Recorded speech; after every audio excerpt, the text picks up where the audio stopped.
Scams and frauds की team आपको देगी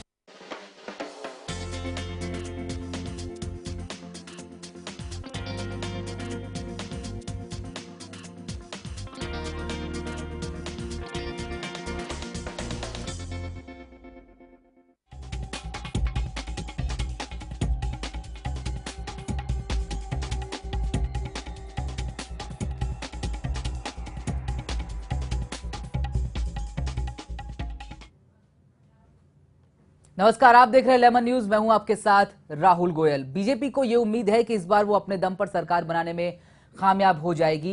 एनडीए के कुछ साथियों का सहयोग जरूर मिलेगा और 272 का आंकड़ा छू लेगी। लेकिन क्या मोदी की राह में इतने कांटे नहीं हैं कि वो आराम से दिल्ली की गद्दी तक पहुंच जाएंगे? बिल्कुल है, क्योंकि मोदी की नीतियों पर अब सवाल उठाने लगे हैं और ये सवालों का जवाब देना अब ना सिर्फ नरेंद्र मोदी के लिए जरूरी हो गया है, बल्कि बीजेपी की उस पूरी नेताओं की उस लाइन के लिए जरूरी हो गया है जो कि अपने आप को इस पूरी मुहिम में आगे रख रही है और 2014 के चुनाव को जीतने का लक्ष्य बनाया हुआ है। लेकिन जिस तरह से मोदी के फैसलों का विरोध शुरू हुआ है और सियासी समीकरण गड़बड़ाने लगे हैं, उसने बीजेपी के लिए टोटल सियासी सियापे वाली स्थिति पैदा कर दी है।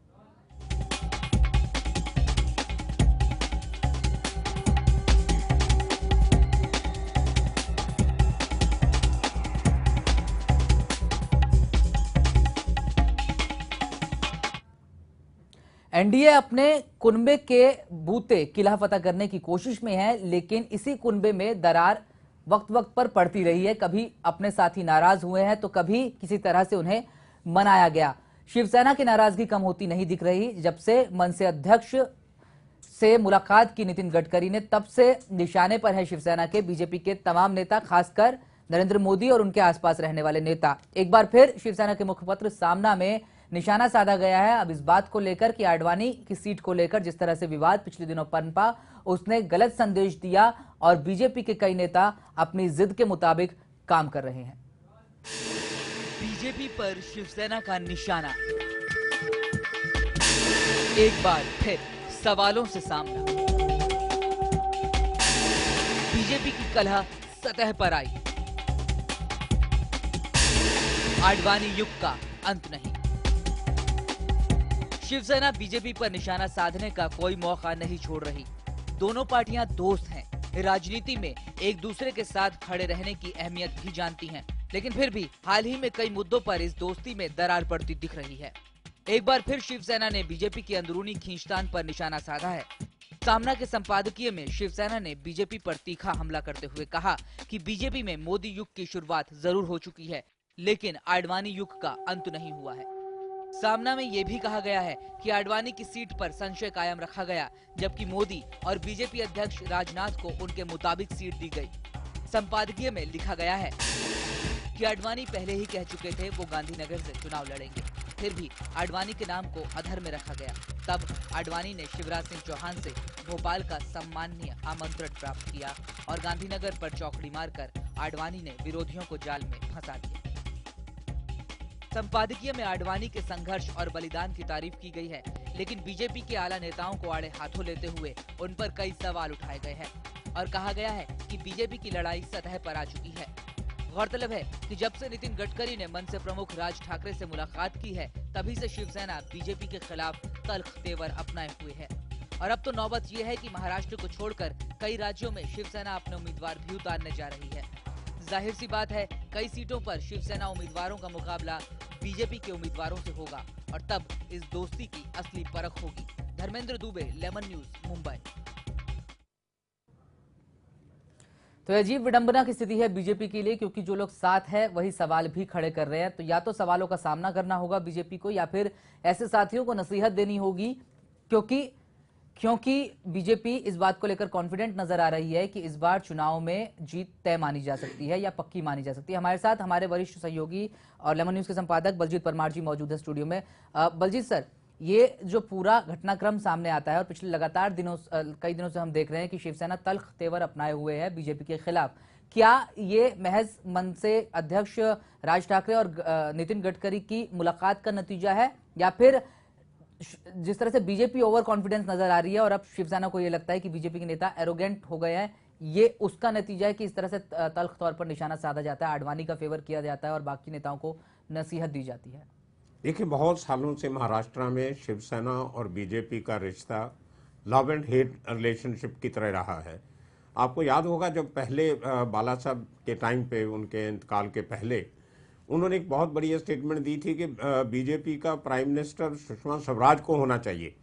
जब सुषमा जी आके मिली थी बाला साहब को, तो उनके जाने के बाद उन्होंने स्टेटमेंट दिया था, जिसके ऊपर बीजेपी ने बहुत ऑब्जेक्शन किया था कि हमारे अंदरूनी मामलों में शिवसेना को दखल नहीं देना चाहिए।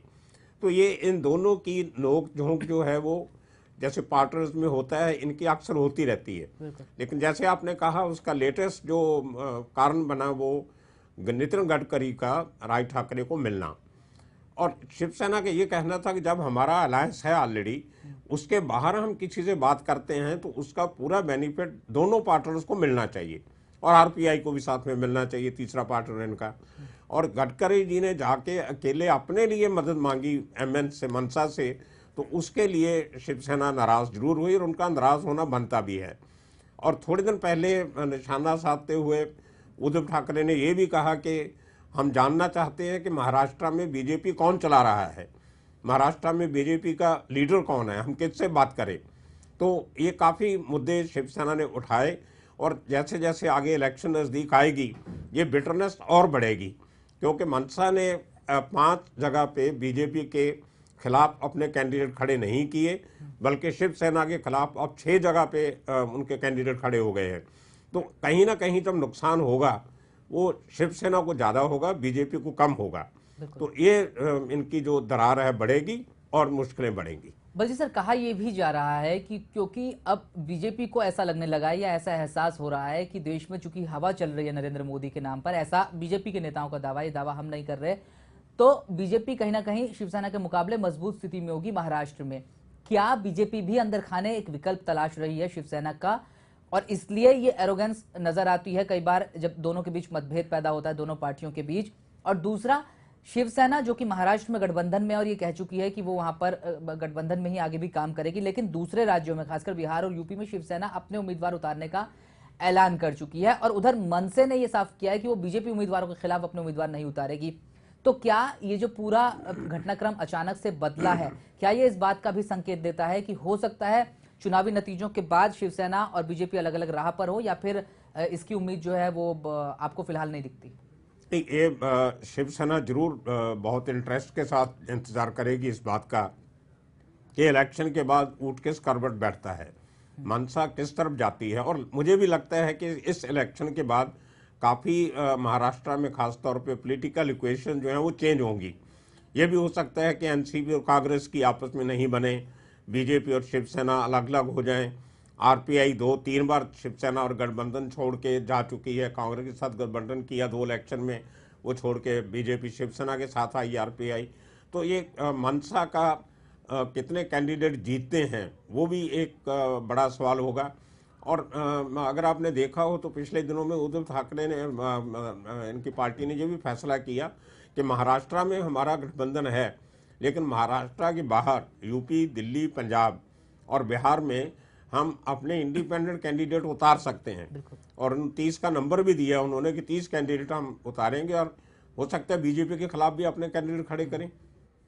लेकिन सामना में जिस तरह से संपादकीय के में जो लिखा गया है और ये कहा गया कि आडवाणी को दरकिनार करना बीजेपी की भूल रही, और अब भी कई युवा नेताओं से ज्यादा ताकत रखते हैं आडवाणी, अब भी उनमें वो जोश बरकरार है जो उनमें कई साल पहले था, ये तमाम बातें कही गई है। लेकिन निशाना अहम इस बात पर साधा गया है कि मोदी और राजनाथ तो अपने मन मुताबिक सीट बदल लेते हैं, बाकियों की सीट बदल दी जाती है।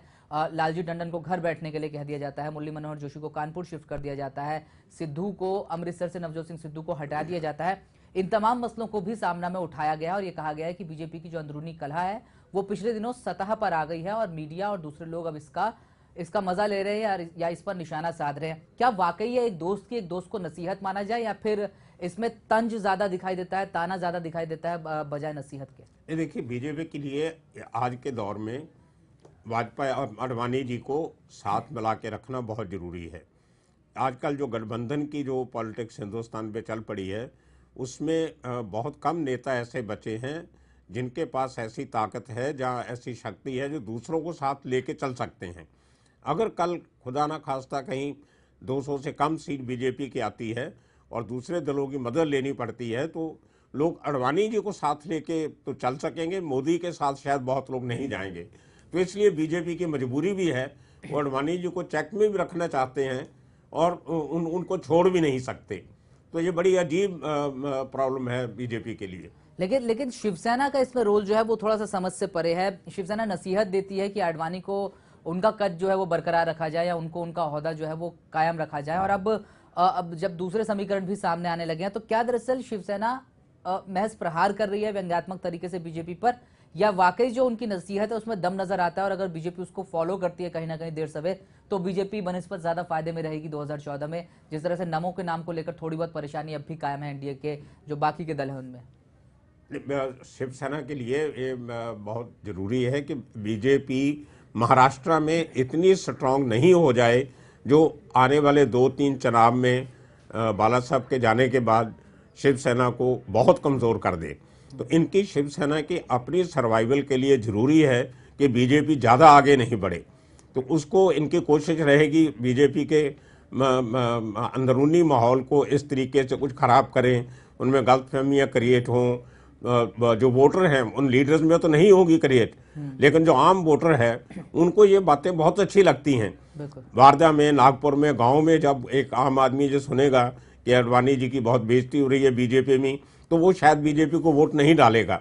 उसको उद्धव ठाकरे का बयान अच्छा लगेगा, तो आम जो वोटर है उसके दिलो दिमाग में इस एक गलत फहमियाँ या ये प्रचार करके शिवसेना अपना कोई वोट बैंक जो बढ़ाना चाहती है, ये कहीं काफ़ी हद तक रूरल एरियाज में काफ़ी कामयाब हो जाता है। क्या ये इसलिए भी है बलजीत सर, क्योंकि ऐसा माना जाता है कि जब भी नरेंद्र मोदी कहीं पर काबिज होते हैं तो फिर वो अपने आसपास बहुत सारे लोगों को पनपने नहीं देते, क्योंकि उनका ऑरा या उनका राजनीति का स्टाइल जो है वो कुछ इसी तरह का है। तो क्या शिवसेना को ये खौफ भी सता रहा होगा अंदर खाने की, अगर महाराष्ट्र में ज्यादा मजबूत स्थिति में बीजेपी होती है इन लोकसभा चुनाव में और फिर आने वाले विधानसभा चुनाव में, क्योंकि उस पर इन चुनाव का असर भी पड़ना लगभग तय है, तो ऐसी स्थिति में शिवसेना का जो वजूद है, जो अस्तित्व है, उस पर भी एक खतरा मंडराएगा। तो नरेंद्र मोदी की आक्रामकता जो है उसकी काट आडवाणी को आगे करके की जाए, ताकि नरेंद्र मोदी को बैलेंस किया जा सके और आडवाणी को आगे लाकर एक अच्छा सेंटिमेंट देने की कोशिश भी यहाँ पर दिखती है। बिल्कुल, ये हर पॉलिटिकल पार्टी ये चाहती है कि उसका अपना वजूद जो है वो बना रहे, बना ही नहीं रहे बल्कि आगे बढ़े, ताकतवर हो।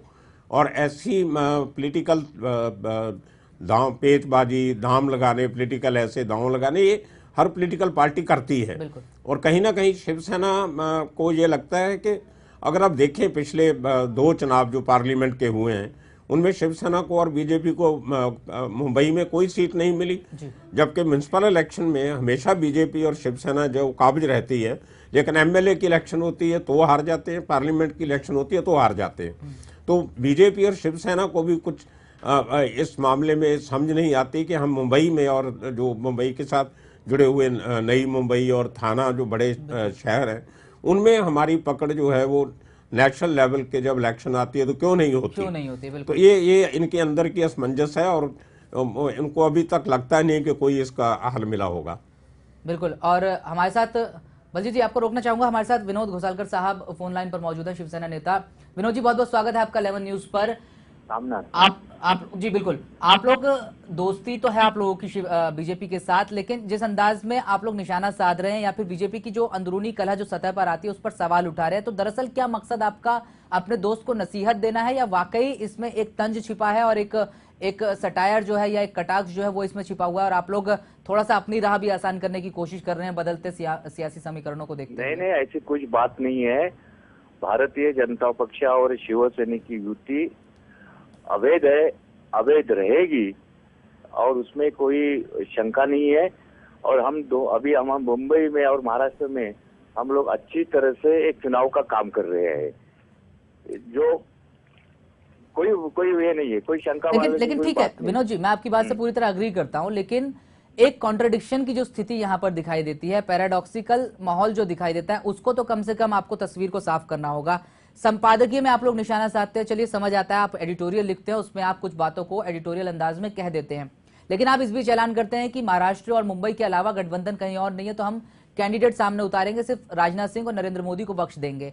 क्या ये लोगों के बीच, आम लोगों के बीच कंफ्यूजन पैदा करने वाली स्थिति नहीं है? देखो, आज का जो सामना का अग्रलेख है वो कांग्रेस ने जो कहा की कुटुंब प्रमुख पित्याकडून घराची चावी विस्कारून घेताना त्याला थप्पड लावून वृद्धाश्रमात पाठवण्याचा प्रयत्न केला, असं कांग्रेस के लोगों ने भाजपा के बारे में और अडवाणी के बारे में उसने कल किया था, उसके ऊपर वो अग्रलेख है।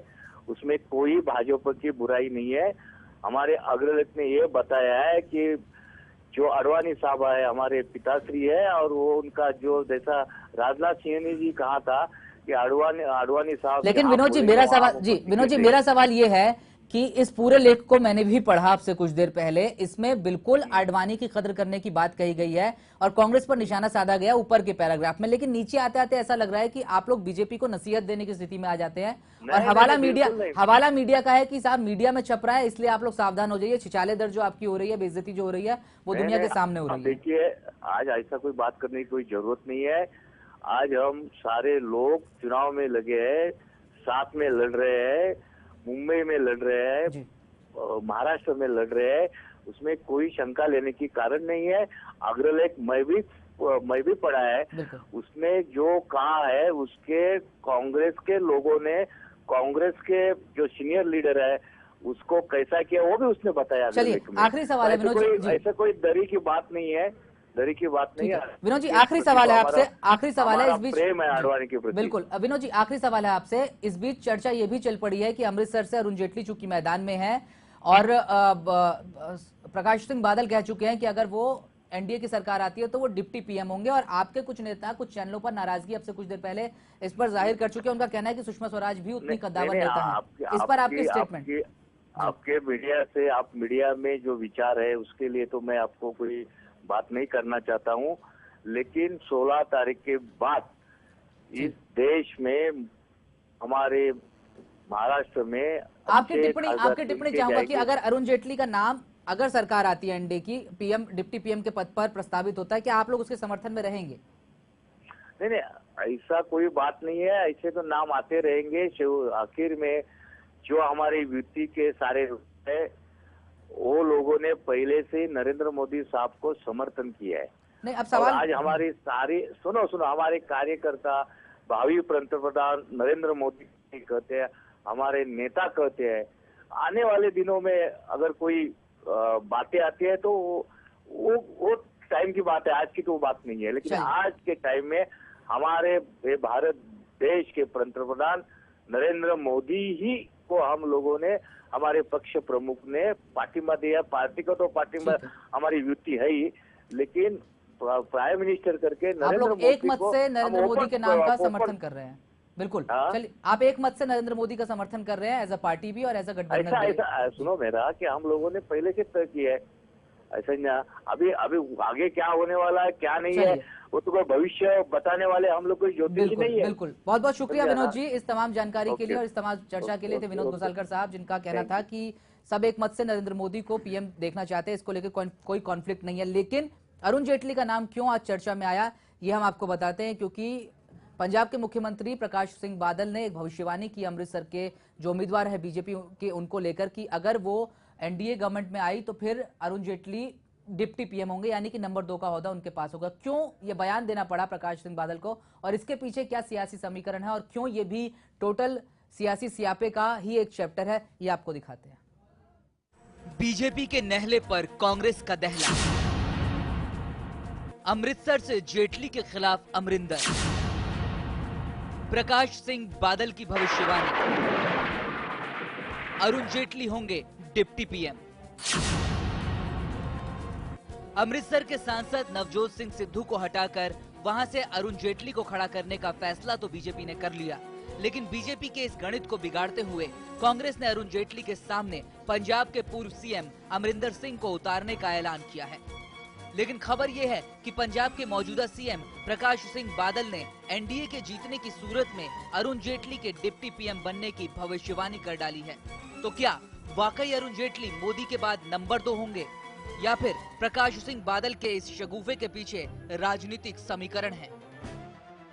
दरअसल अमृतसर सीट शिरोमणि अकाली दल के कोटे की सीट है और अकाली दल ने ही बीजेपी से कहा था कि अगर सिद्धू को हटाकर अरुण जेटली को लाया जाता है तो ये सीट शिरोमणि अकाली दल भाजपा को थाली में परोस कर दे देगी। ऐसा हुआ भी, लेकिन अमरिंदर के चुनावी मैदान में उतरने से शिरोमणि अकाली दल का गणित गड़बड़ा गया है, क्योंकि अरुण जेटली पंजाबी तो हैं लेकिन सिख नहीं हैं और अमृतसर सीट पर लंबे वक्त से सिख उम्मीदवार ही जीतता आ रहा है।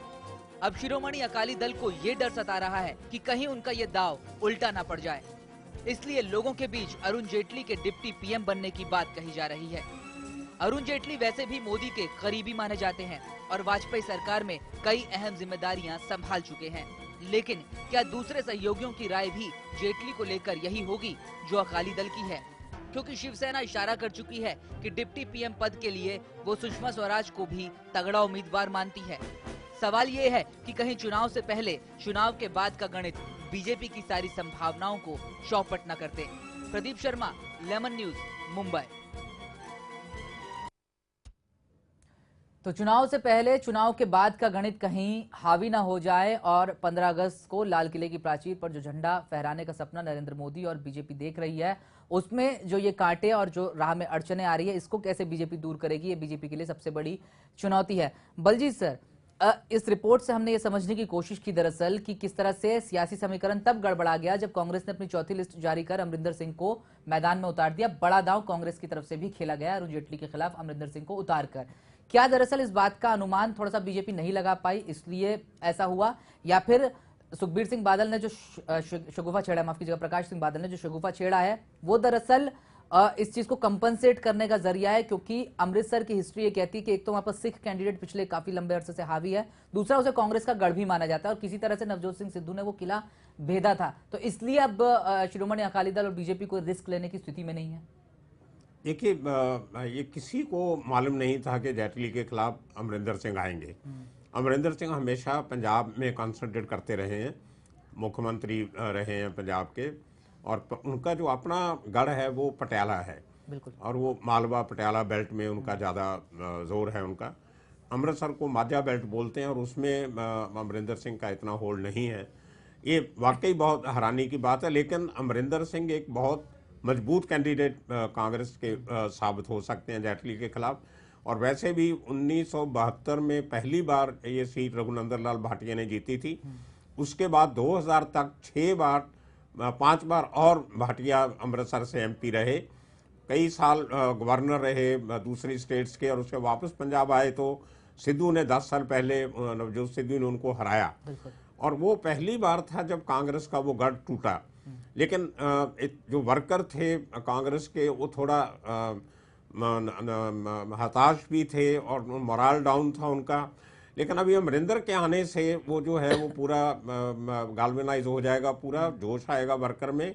और मेरी जो कुछ लोगों से बात हुई पंजाब में आज सुबह से, और सबका यही कहना था कि बहुत मुकाबले की टक्कर होगी और इस इलेक्शन को बहुत ध्यान से देखा जाएगा। क्या ये भी संभावनाएं बनती है कि अरुण जेटली को किसी और सीट से भी साथ ही चुनाव लड़वाया जाए, क्योंकि सभी बड़े नेता अपने आप को सिक्योर करके चल रहे हैं। नंबर 1 मोदी 2 जगह से चुनाव लड़ रहे हैं, और अगर अरुण जेटली के सामने अमरिंदर सिंह जैसा कद्दावर नेता खड़ा होता है तो सियासी गणित कहीं भी बैठ सकता है, कुछ भी हो सकता है। तो क्या अरुण जेटली किसी और सीट से भी चुनाव लड़े? हो सकता है आने वाली लिस्ट में इस बात का ऐलान किया जाए, ये संभावना आपको दिखाई पड़ती है? क्या ये संभावना आपको दिखाई पड़ती है बलजीत सर? देखिए, बीजेपी के जितने बड़े नेता रहे हैं, वो जो सीनियर लीडर थे वो सब के सब पार्लियामेंट में चुन के आते थे। जो सुषमा स्वराज ने बहुत बाद में इलेक्शन लड़ना शुरू किया, पहले ये भी नॉमिनेट होकर राज्यसभा में जाते थे। तो इनका जो थिंक टैंक था, जो यंग टर्क थे, जिनका ग्राउंड लेवल पे लोगों से ज़्यादा वास्ता नहीं था, उनको राज्यसभा भेज देते थे, और जो एक्सपीरियंस लीडर थे उनको सबको लोकसभा में रखते थे। ये शायद बीजेपी इस बार कोशिश कर रही है ट्रेंड को बदलने की, ताकि इन लोगों को भी फील्ड में लाया जाए और एक सेकंड जनरेशन जो है पार्टी की तैयार की जाए। मुझे लगता है कि आरएसएस की जो थ्योरी है, उनका जो थिंक टैंक है, वो ये चाहता है कि आने वाले 5 साल में, अगली इलेक्शन तक, अगर ये पार्लियामेंट चलती है 5 साल, तो जो पुराने लोग हैं उनको टोटली साइडलाइन कर दिया जाए और नई जनरेशन को आगे कर दिया जाए। इस हालात में अरुण जेटली का मोदी के बाद काफी अहम रोल रहेगा आने वाले दिनों में। यानी कि सेकंड लाइन के नेताओं को ज्यादा तवज्जो देना आरएसएस का मकसद भी है अगर एनडीए बीजेपी की सरकार सत्ता में आती है, और वो चाहते भी है कि पुराने लोग अब सीट छोड़कर नए लोगों के लिए खाली करें। और क्या अरुण जेटली पर जो दांव शिरोमणि अकाली दल की तरफ से और बीजेपी की तरफ से खेला गया है वो दरअसल इसी सियासी समीकरण का नतीजा है। ये तमाम बातें हमने जानने की कोशिश की, लेकिन टोटल सियासी स्यापा आगे भी जारी रहने की उम्मीद है और ये कयास लगाए जा रहे हैं कि ये सियासी समीकरण जो है आगे चलकर और बढ़ सकते हैं। तो ये इस पर हमारी नज़र लगातार बनी हुई है। हम कोशिश कर रहे हैं ये जानने की, ये समझने की कि दरअसल इन तमाम समीकरणों का मतलब क्या है और क्यों पल पल ये सियासी सूरत बदलती नजर आ रही है। बलजीत सर, स्टूडियो में आने के लिए बहुत बहुत शुक्रिया, और हम ये पूरी कोशिश करते रहेंगे कि दर्शकों को आगे भी इस तरह से कार्यक्रम दिखाते रहें। फिलहाल मुझे दीजिए इजाजत, नमस्कार।